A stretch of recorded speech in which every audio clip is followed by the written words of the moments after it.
Hi guys! So we've got to finish. Junie B is a beauty shop guy. Alright, so we left off where she practiced giving her bunny slippers a trim.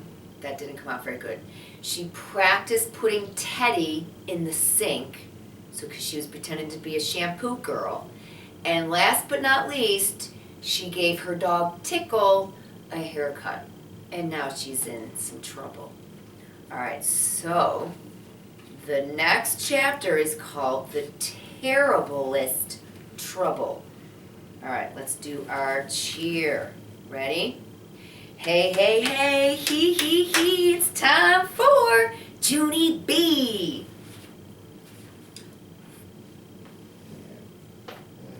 The next morning, I was very cheered up, 'cause I knew what went wrong with Tickle. Tickle has dog hair, and dog hair is harder to cut than people hair, 'cause people hair is much tamer. I run to the mirror, and I looked at my people hair. I bet I could cut this kind of hair just perfect, I said. Just then, I heard the front door open. It was my Grandpa Frank Miller. He was here to babysit me before school. I run and kissed that guy hello, and then I zoomed right back up to my room, and I hollered down a message. Don't come in my room, okay, Grandpa? 'Cause I want to get dressed all by myself, and I don't need any help. After that, I shut my door real tight, and I hurried over to my desk, 'cause guess what? I got extra scissors in there, that's what. They were in my middle drawer, where I keep them. I got my scissors and I opened and closed them real fast, and then I skipped over to my dresser, and I got my comb, and I combed my bangs all silky smooth. And then I took my scissors, and I snipped the ends right off. I peeked at myself kind of nervous, and guess what? I wasn't even ruined. I smiled very thrilled. I knew I could do this. I knew it. I knew it. All I needed was practice. So after that, I snipped some more of my bangs. Plus also, I snipped some sides. And I snipped some top. And I snipped some back. After I finished, I sat down and looked in the mirror. Oh, I did a frown. My bangs don't look very even, Steven, I said. So that's how come I tried to even them up with my scissors. Only those dumb bangs kept getting tiltier and tiltier and tiltier. Finally, I got frustration inside of me, and so I took a whole big hunk and I cut it right off. Ha ha, so there, I said. And then I put down my scissors and I looked at myself in the mirror and I did a gasp. Oh no, my hair was sticking out all over the place. Sprigs, I said. I got sprigs all over my head. That's how come I started to cry, because sprigs are shorter than little sticklets, and they are not attractive, I tell you. Just then I heard a knock on my door. Junie B, honey, are you all right in there?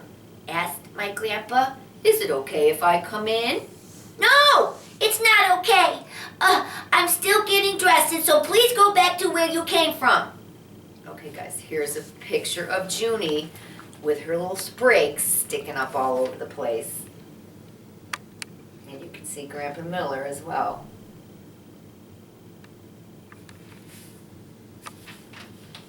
Grandpa Miller laughed. Okay, I get the message, he said. I'll go make you something to eat. You better hurry up though. I've got some errands and I'm going to be driving you to school today. His feet walked back to the kitchen, and I sat down on my bed real upset, 'cause Spriggs is the terriblest trouble I ever saw. I didn't know what to do.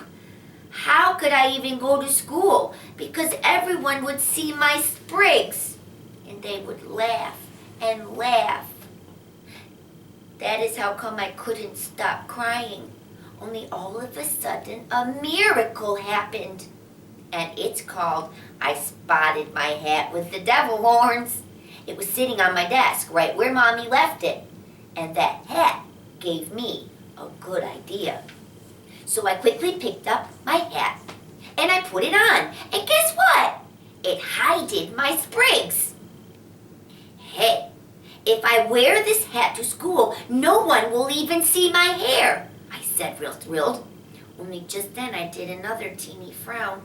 Yeah, only what if I'm playing on the playground and somebody steals my devil hat right off of my head? Then everyone will see my sprigs and they will laugh and laugh. So I thought very hard. Maybe I can wear 2 hats. That way, if somebody pulls off one hat, I will still have another hat left. I spotted my shower cap. It was lying on my chair. I put it on under my hat with the devil horns. Yeah, but what if I'm playing on the playground and somebody pulls off my devil horn hat and then they pull off my shower cap too? Then everybody will still see my sprigs and they will laugh and laugh. 3 hats, I said. I will wear 3 hats to school because that will give me a whole extra hat of protection. So I opened up my bottom drawer and I found my ski mask. 'Cause ski masks hide your whole entire head. I put the ski mask on my head. And then I put the shower cap on. And next and last, I put my hat with the devil horns on. I looked at myself in the mirror. Nobody can see anything. I can't even see my nose. After that, I got dressed and I skipped real happy down to the kitchen. Oh boy, you ready guys? Here she is with her 3 hats on.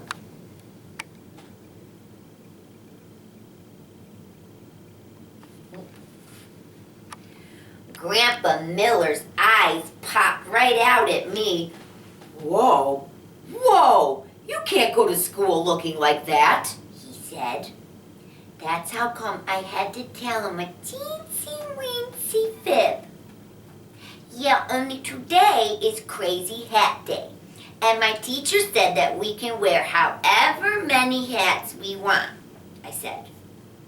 Grandpa Miller scratched his head and then he watched me eat my breakfast and then he drove me to school. I skipped into room 9 very joyful. I sat right down at my table next to Lucille. Hello, I said. It's me, Junie B. Jones. You see me, Lucille? You see me? I'm wearing an attractive hat assortment.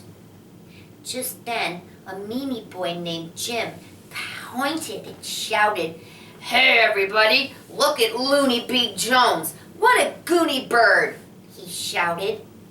And then all of a sudden, he speeded across the room and he grabbed my devil horn hat right off of my head. And all of room 9 laughed and laughed because they saw me with my shower cap on. Only lucky for me because just then my teacher hurried up into the room and she took control of all of those people. Her name is Mrs. She has another name too, but I just like Mrs. and that's all. Mrs. grabbed my hat from that meanie boy Jim and she gave it back to me. And then she yelled at the children. And she took me out into the hallway. Mrs. bended down right next to me. Okay, kiddo, what's going on? What's the story? She asked. I rocked back and forth on my feet because I didn't want to tell her the story, that's why. Only I don't actually know what you're referring to, I said real soft. The hats, Junie B. What's going on with the hats? She asked. Finally, I did a big breath and I told her the story. The story about the hats by Junie B. Jones. Once upon a time, there was a little girl named Pinky Gladys Gutzman, and she was practicing to be a beauty shop guy, only too bad for her because her stupid dumb bangs kept getting tiltier and tiltier and tiltier. And that's how come she had to cut them off. And now she wishes that she was never even Pinky. And that's all the details that I would like to share with you right now. I did another deep breath. The end. Mrs. put her hands on my shoulders. Junie B, honey, are you telling me that you cut your bangs off? Is that what this is all about? I did not answer her. And then all of a sudden, Mrs. took off my ski cap. And I didn't even know that she was going to do that. No, no! I hollered, don't! Only it was too late. Mrs. saw my hair. Mrs. hugged me real tight. Oh, Junie B, she said, what happened? And then I started to cry all over again. So here's Mrs. with Junie and her sprigs.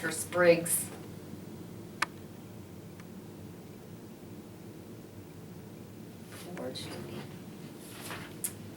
Sprigs, I said. Sprigs is what happened. After that, Mrs. gave me some tissues. And me and her sat down on the floor. And we figured out what to do. All right, last chapter, guys. This one's called Learning a Lesson. Finally, Mrs. put my devil horn back on my head. Here, she said, this will be the only hat that you'll need to wear today, I promise.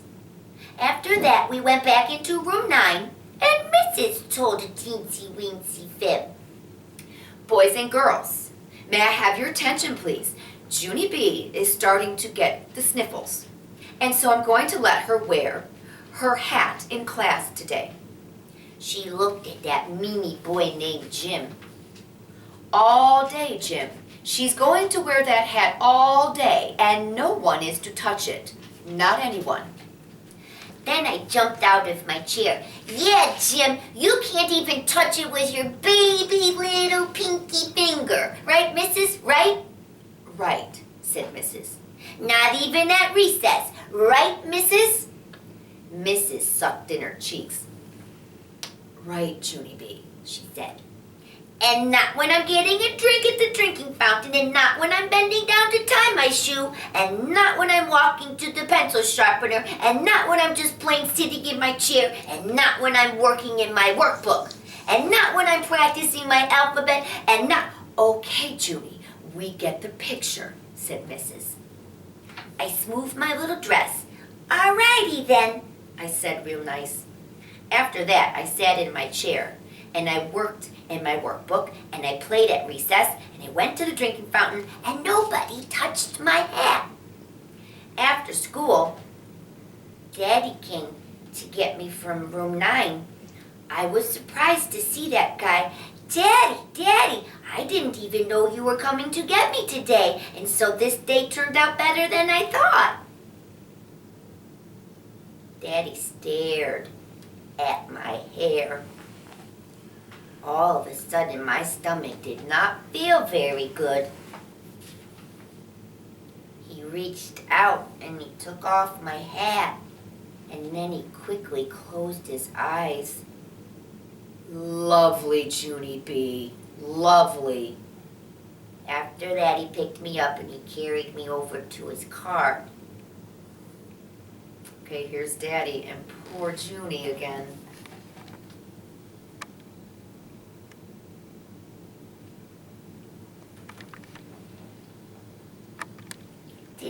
Did you really mean that my hair is lovely, Daddy? Or was that a little joke? I asked, kind of nervous. Daddy did not answer my question. Instead, he buckled me into my seatbelt, and we started to drive. We drove and we drove for a long time. Finally, we pulled into a parking lot. I looked out the window. Hey, Daddy, it's the beauty shop. It's the beauty shop with Maxine, I said. Daddy took me right inside that place. And guess what? Maxine was there and she was waiting for me. She did a smile. Boy, it looks like somebody gave herself a little trim, Maxine said. I felt a little bit shy of her. Well, I didn't turn out very even, Stephen, I said. Maxine ruffled my hair. And then she put me in that big giant spinning chair and she sprayed my hair with water. After that, she snipped and she snipped and she snipped.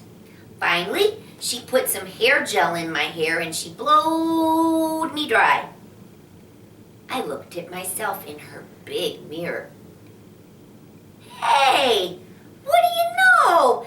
No more sprigs, I said, real delighted. How did you do that, Maxine? How did you do that? Maxine winked at my daddy. Years and years of practice, Junie. Daddy leaned close to my face. Years and years and years of practice. After that, Daddy lifted me down from the chair. Okay, guys, are you ready to see her new haircut? Here we go. She looks pretty cute, right? Okay, let's see. And then my daddy gave Maxine lots and lots of dollars, and me and him drove home again. After we got home, Daddy came up into my room, and he took my extra scissors off of my desk, and he put them in his pocket. Sorry, Daddy. Sorry I cut my own hair, I said. Daddy did a sigh. I know you're sorry, Junie B. He said, I just hope you learned a lesson. I did, Daddy. I did learn a lesson, and I mean it, I mean it, I mean it. Daddy kissed my head, 'cause that guy still loves me, that's why.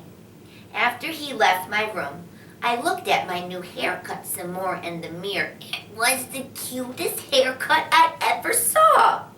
Just then my whole face lighted up. Hey, I'm the one who got this haircut started, and so maybe I can be a beauty shop guy after all. I tapped on my chin. Yeah, only what happens when I grow up and I gotta practice some more? What will I use to cut with? I looked at my desk very curious, and then I tippy-toed over there very quiet, and this time I opened up the bottom drawer of my desk, and I searched my hands all around in there, and then all of a sudden I smiled again, kind of sneaky, 'cause guess what? More extra scissors. And that is the end of Junie B. Jones is a Beauty Shop Guy. I love you, my little friends. Have a good day, and I'll see you next time.